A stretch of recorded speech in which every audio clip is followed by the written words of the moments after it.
Question: in an energy crisis, what do you call a success?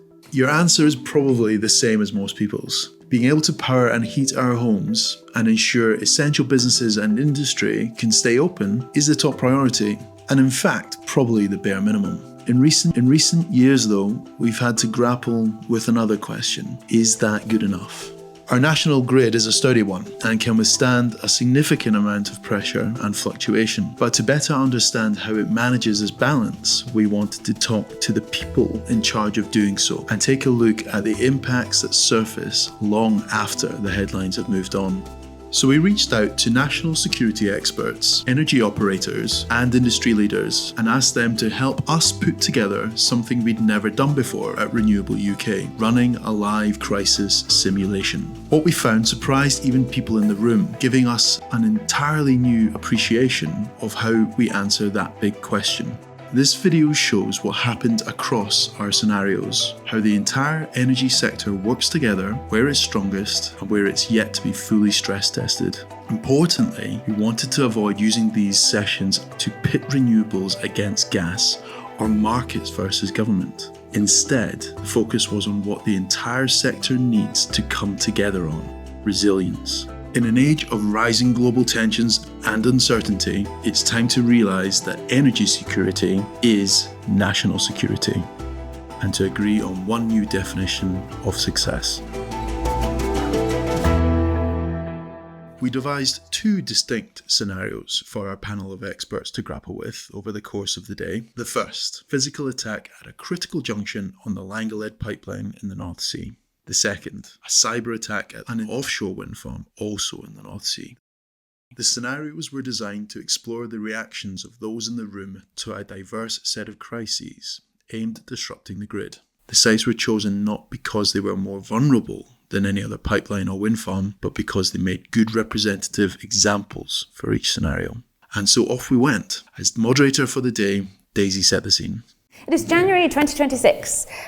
Due to La Nina, we have a more extreme winter across the Northern Hemisphere than we've had for the last couple of years. That means that gas demand in Europe and Asia is 20% higher than the same period last year. To meet increased winter demand, the UK has increased importation. However, geopolitical factors are also making an impact. In response to continued Russian aggression in Ukraine, the US president has imposed sanctions on Russian oil and gas companies. China, which is believably in the midst of delicate trade negotiations with the US, decides to respect those sanctions. So Russia is no longer exporting LNG and pipeline gas. No longer able to meet demand via Russian pipelines, China increases its imports of Qatari LNG. That means Europe is now facing much stiffer competition for LNG, and that drives up prices to where they were in 2022. The UK is therefore faced with a strained global market, very high energy prices, and a period of unusually high demand. Suddenly, there are a series of explosions in the North Sea, in the vicinity of the Sleipner riser and the processing platforms there. It appears that some explosive devices, one or more, of unknown origin have targeted the undersea pipelines, particularly focusing on Langeled South. The event isn't claimed by any particular bad actors, and it cannot be immediately attributed to anyone, but there is immediately a massive pressure drop in the system. Instantly, the UK loses 18% of its winter gas supply. Paul, I feel bad picking on you, but I'm going to come to you first. What happens immediately after this? What happens straight away? My name's Paul Vanel. I work for Equinor. I'm the Regional Security Manager for Europe. We are the company effectively that would be used to fix it. The valves would probably both be closed off at both ends, depending on whether they think the gas at the UK end, they can still get some out, then they will, but then they'll have to turn it off. So that's the first thing, and then we'll have to wait for the gas to come out of the pipeline. The pipeline's going across the seabed. If you have a break in it, then the gas will rise. And all you will see on the surface is a lot of bubbles, but we have to wait till the bubbles stop effectively, which means all the gas is out before we can sort of send kit down there to investigate the problem. And then it would be investigated by the authorities, and could be the Norwegian, could be the Brits, who would look at the cause, and then we would then roll into action and try and fix it. Once the initial investigation following the incident is finished, it will likely be months before the system is back online. Zooming out from the assessment being done by Equinor on the site, we turn to National Gas, who are now figuring out how to manage a significant supply drop in the middle of a winter freeze. So I was thinking about, on a day like that in January, what our system would be doing, what our expectation would be for demand that day. And then I would be thinking about what we would be doing in order to reroute and also to make up any shortfall elsewhere. In January, we would hopefully be quite high on our storage stocks. So we would be looking at what availability we have there. We would also be, at this stage, looking at our pre-emergency tools. So we would be looking to activate demand-side response, which is an ability to take some contracts and reduce demand. We would also be looking to maximize supply wherever possible, acknowledging that obviously this is going to be a very tight market. And then we would also be looking at operating margins, which is where I would be calling our friends at ESO. By the end of this first scenario, there were a couple of clear takeaways. Oil and gas are vulnerable to attack because they often have a single point of failure, and the recovery time can tally in the weeks, if not months. That's a significant loss of resource for our grid, which has relied increasingly on the international market as our domestic gas supply diminishes. However, what was also made clear was that each person knew their role in the response procedure. The pipeline operator Gasco we call Equinor, who we call National Gas, who we call DESNZ, NISO, and the Cabinet Office, who would convene a COBRA meeting. We assume that COBRA gets convened. How long does that take? 2 hours. Great. Okay. But I think I was going to say there would be a massive amount of pressure on probably all people around this room, because they would want to know exactly how many days we've got. They'd want, I think there'd be they'd want a lot of information on sort of how much can we squeeze out before we shut it all down. Probably before COBRA, there would be a call to any NATO, anyone in the EU, the US. There'd be the sort of more foreign aspect of that. There would also be massive questions on, okay, you don't want to run them too hot, but all of the domestics impacts and what does this actually mean? Because I also don't think that you would immediately put a cordon around there, and what does that do on shipping lanes? And then there would also be the whole aspect on how are we communicating this? What are we going to say? What are other countries saying about this, and how can we bring it in? So it would be within 2 hours, but it is the balance of this has happened. Is it that DESNZ, we would be on the phone to DESNZ, and is it that DESNZ would be we won't have enough, leave it 4 hours, but it would be immediate. The UK energy system is prepared to handle an outage like this because operators like National Gas are given clear, immediate information by the pipeline operators and are working with government and those in control of the grid to ensure the energy mix remains stable. There's quite a lot of resilience in the system, and the market should supply what we need. There may be impacts on the public, I guess, through potentially higher prices. As you might have guessed, that stability isn't cheap. In extreme examples, like during Russia's invasion of Ukraine in 2022, the methods we used to cushion the blow has, as of November, cost the government and therefore the taxpayer over £51 billion. If something goes wrong, there's steps that we follow, and one of the first steps that happens is the market signals, which is basically a call to the traders. We're in crisis, bring your gas to us, we will pay very high prices. That is our plan.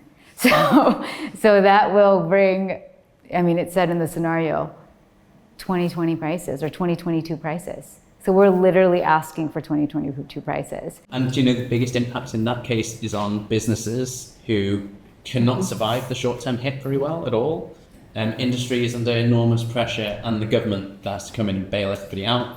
So they're probably paying energy companies and consumers for that spell. It's always British industry that's going to suffer the most. In every world, this is why British industry is where we are today is they just seem to get a short end of the stick. And the problem is that it's just another crisis on a series of many, many crises, and actually resilience in the UK probably approaching breaking point in some ways, because you paid for COVID, you paid for 2022, you can't really pay for loads more until your balance sheet starts to break and you have to start really cutting. As we broke for lunch, the room digested the reassurance that their extensive rehearsal of these scenarios had paid off, but that the overall impact on the UK's resilience could be devastating. Back in the room for Scenario 2, the group was given a new briefing, and we welcomed faces from Siemens Gamesa and EDF, who respectively manufacture for and operate various wind farms across the UK.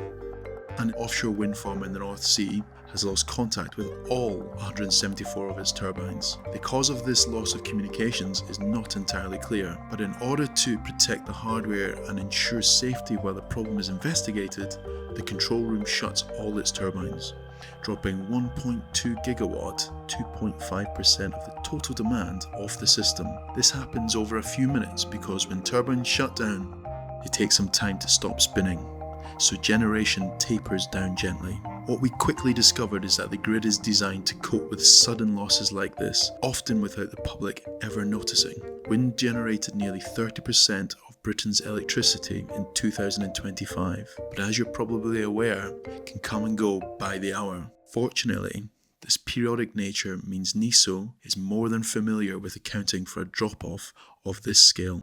But in terms of the general public, they will probably be none the wiser at this point in time. That resilience comes from decentralisation, a major contrast from the gas scenario. Wind farms operate independently, so a problem in one place doesn't automatically spread. Firstly, this would be limited to just one wind farm, because that's the way that the discover is. I don't think we've got a kind of risk of wider sort of inflammation. Operators would focus on containment first, avoiding responses that would create wider disruption and hand the attacker the outcome they had hoped for. You shut down a farm, then you've achieved the effect that that attacker was looking for. So you can look, and you can investigate, and you can interrogate remotely without triggering the effect that whoever's attacked you has tried to have in the first place. You're just doing their job if you shut all wind farms down to investigate why they might be shutting down. However, this decentralised network did open the lid on a different kind of weakness. As we walked through the immediate aftermath, it was clear that the order of operations for this type of incident was far less defined than in the first session. How much distributed have you got on at the time? There's so many factors in managing. But if Melissa's saying up to 32? Well, that's what, I'm just quoting off the plan. So these guys are saying you don't know what you're using at the time, which is totally fair. They're using. Well, in theory, that keeps us within tolerance. So we're currently at 18.4 gigawatts. And if we then have to add another 12, 13, feels like if nothing's down for maintenance, we could probably drop them all. I think that's pure gas. From an ESL perspective, I don't think we just put pure gas on, would we? We No. sort of wrap all the interconnectors. It's not here. Yeah, it just strikes me that this is quite a difference that we've seen from our morning scenario, in which there's sort of quite a clear sort of domino effect of how the comms work. And there are clearly some benefits from the more sort of distributed and decentralized model in terms of the domino effect is perhaps less prominent, but actually also it seems like the coordination is more diffuse. It's important to note here that the oil and gas operators have had decades longer than renewable operators to develop their crisis procedures, and good reason to rehearse them given the vulnerability noted earlier. But the point still stands. As the renewable sector continues to grow, the cyber attacks get more advanced, government must implement clearer procedures to protect all infrastructure from cyber attacks and ensure that renewable energy operators are drawn into the same procedures that currently cover our gas networks. To recap then, we discovered that gas's critical weakness lies in the fact that these facilities are often a single point of failure, but its strength comes in the crisis procedures that stakeholders across the sector are well rehearsed in, even if it creates some sharp spikes in energy cost. Wind was the complete inverse. The built-in decentralization means it's hard to make a substantial impact on the whole network, but the crisis procedures are not as well developed as they are for gas. owing to the lack of large-scale incidents to date and the rapid transformation of our energy mix. The problem then is our position in the transition between these two. In just 30 years, Britain has made remarkable progress in its renewable power capability, reshaping our energy security so much so that renewables now make up more than half of the electricity produced. However, at 30%, oil and gas are still critical to stability, and while the grid can handle disruption, the cost of importing foreign gas to fill the hole is becoming less and less politically acceptable. The transition to renewables has become less about environmental concern and more about cost and self-reliance. So what might this energy mix look like, say 10 years from now? In 2021, the Boris Johnson-led Conservative government made a landmark commitment to decarbonise the UK's electricity system by 2035. That doesn't mean that oil and gas operation is shut down, but instead is playing a less central role. At the end of each of these sessions, we asked the group, if you repeated each of these scenarios again in 2035, what would change? If we're not so reliant on gas, then the impact is less. And I think that's what industry is trying to do is focus an awful lot now on renewables, battery storage, hydrogen, etc. So the more sources of energy that we've got, closer to home, where we're perhaps not relying on very, very long pipelines, the more resilient we'll be. In 2035, I would hope that in a more distributed system, that there would be less single point failure, and that we would have also learned from previous experiences and been able to build a system that was not resilient at any cost. We're very involved in hydrogen and carbon capture as well, but we would always be looking to maintain our gas infrastructure to ensure that consumers who are still on gas are able to be served and supported in an incident like this. So to return to our key question, in an energy crisis, what is success? From what we learned, to succeed in an energy crisis is to have the buffers and diversity in place to create a strong, self-reliant energy grid in the UK, one that is dependent not on how much we're willing to pay, but on how well we have worked together.